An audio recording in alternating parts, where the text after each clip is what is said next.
देखो, जब आप यंग होते हो तो आपके अंदर एनर्जी ज़्यादा होती है, आपके अंदर मोटिवेशन ज़्यादा होती है और आप ज़्यादा डेडिकेटेड होकर काम भी कर पाते हो।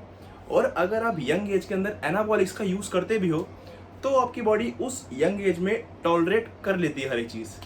बट जैसे जैसे आपकी एज बढ़ती है, आपके एनर्जी लेवल्स कम होते हैं, आपकी मोटिवेशन उतनी नहीं रहती, आपकी डेडिकेशन उतनी नहीं रह पाती क्योंकि आपकी बॉडी साथ नहीं देती। और दूसरी तरफ जैसे जैसे आपकी एज बढ़ती है आप ज़्यादा इंजरी प्रोन हो जाते हो, आपकी एनर्जी उतनी नहीं रहती, आपके अंदर मोटिवेशन उतनी नहीं रहती। बट अगर किसी फिल्म की स्क्रिप्ट की वजह से आपको एनाबॉलिक्स यूज़ करना भी पड़े तो वो अपने साथ एक या कुछ मैं कहूँगा साइड इफ़ेक्ट्स भी लेकर आते हैं। फरहान अख्तर की बात करें तो फरहान अख्तर की सबसे पहली मेजर ट्रांसफॉर्मेशन जो आई थी वो थी भाग मिल्खा भाग 2013। अब उससे पहले फरहान अख्तर कुछ इस तरह की शेप में थे जिसे हम स्किनी एक्टोमॉर्फ कहते हैं, और उससे पहले वो स्किनी फैट थे। अब इन स्किनी फैट लोगों की सबसे बड़ी प्रॉब्लम जो होती है, जब ये फैट लूज कर लेते हैं तो ये और स्किनी दिखते हैं। लेकिन भाग मिल्खा भाग में हम सब ने देखा, मैं कहूँगा कि एक अलग ही क्रिएचर बन गए थे फरहान अख्तर, जिन्होंने अपनी जेनेटिक्स बेस लाइन को ही चेंज कर दिया हो। उतने इम्प्रेसिव थे वो भाग मिल्खा भाग 2013 में। और सडनली कुछ दिनों पहले हमने फरहान अख्तर को इस शेप में देखा जहाँ पे वो बहुत ज़्यादा जैक नज़र आ रहे हैं, 5 to 10 पाउंड्स हैवियर नज़र आ रहे हैं, और and close to 7% of body fat. और इसके साथ वो किसी भी टॉप नॉच फिजिक एक्टर को आराम से चैलेंज कर रहे हैं, जैसे कि टाइगर हो या फिर ऋतिक रोशन हो। और by the way Hrithik Roshan और Farhan Akhtar almost same age है। अब फरहान अख्तर साल भर इस शेप में नहीं रहते, but when it is about business Farhan Akhtar will definitely reach there. अब ये एक वीडियो है जो कि 2019 के बिहाइंड द फोटोशूट की है। फरहान अख्तर एक ऐसे इंसान है जो कि अपनी फिजिक को या फिर वो ऐसे एक्टर हैं जो कि अपनी फिजिक को बहुत ज़्यादा सीरियस लेते हैं। उनके लिए अपनी फिजिक को अच्छा रखना और हर एक रोल के अंदर परफेक्शन घुसाना बहुत ज़्यादा इम्पोर्टेंट है। अब जैसा कि मैंने कहा कि फरहान अख्तर साल भर इस शेप में नहीं रहते, तो जैसे ही ऑफ सीजन आता है फरहान अख्तर वापस से अपनी जेनेटिक्स बेस लाइन पे वापस आ जाते हैं, कुछ इस तरह। अब फरहान अख्तर ने एक पॉडकास्ट शूट किया था बियर बाइसेप के साथ, जिसमें उन्होंने अपनी ट्रेनिंग की हाईलाइट्स रखी थी। जरा सुने। Start with when I started, my entire training process was up until shoot. We had roughly about 7 to 8 months. So I got into training, I mean, immediately into boxing training. So 6 days a week, 3 hours every morning was dedicated to boxing. And then about an hour and a half to 2 hours at times in the evening was dedicated to weight training, strength training, and the aesthetic side of what the character needed to kind of look like for to look picture good.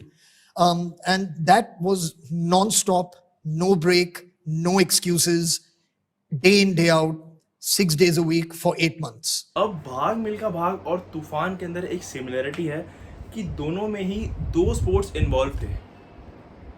भाग मिल्खा भाग में weight training और athletics, और तूफान में weight training और boxing. और अगर मैं यहाँ पे भाग मिल्खा भाग और तूफान दोनों को कंपेयर करूँ तो कंपैरेटिवली फरहान अख्तर भाग मिल्खा भाग से तूफान तक 7 साल बड़े हैं, और यहाँ पे वो कुछ 5 से 10 पाउंड्स हैवियर भी हैं while training for 5 hours a day। अब मेरा ये मानना है कि फरहान अख्तर ने सिमिलर साइकिल फॉलो करी है जो उन्होंने भाग मिल्खा भाग में की थी।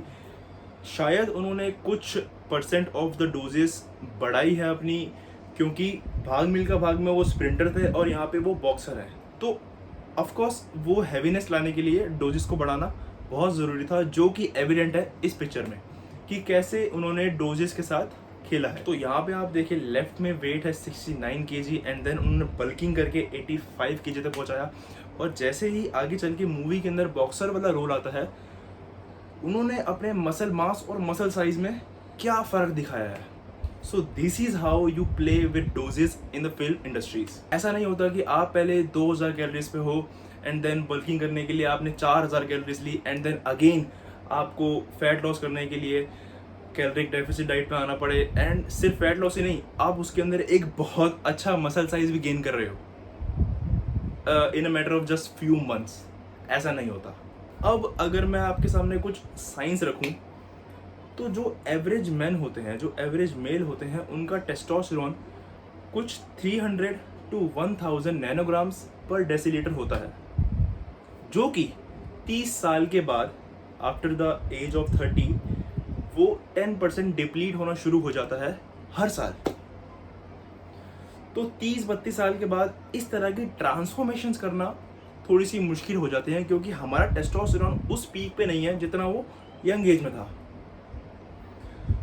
तो 30-32 साल के बाद ये सारे ट्रांसफॉर्मेशन अपनी बॉडी में लेके आना थोड़ा नामुमकिन सा हो जाता है।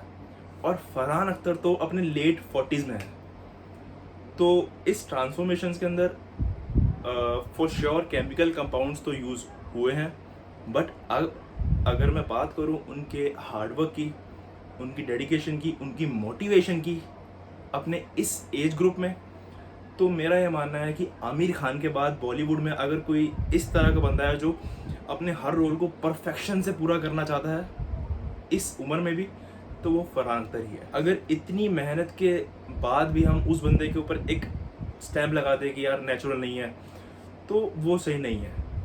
क्योंकि इस उम्र के अंदर इस तरह की ट्रांसफॉर्मेशन लेके आना, इस तरह की मोटिवेशन, इस तरह की डेडिकेशन, इस तरह का फोकस, इस तरह का हार्डवर्क, अगर बंदा नेचुरल नहीं भी है ना, तो भी बहुत बहुत बहुत मुश्किल है फरहान अख्तर के लेवल की ट्रांसफॉर्मेशन करके दिखाना। So if you find this video helpful, make sure to let me know by leaving a comment and a thumbs up. With that, see you guys.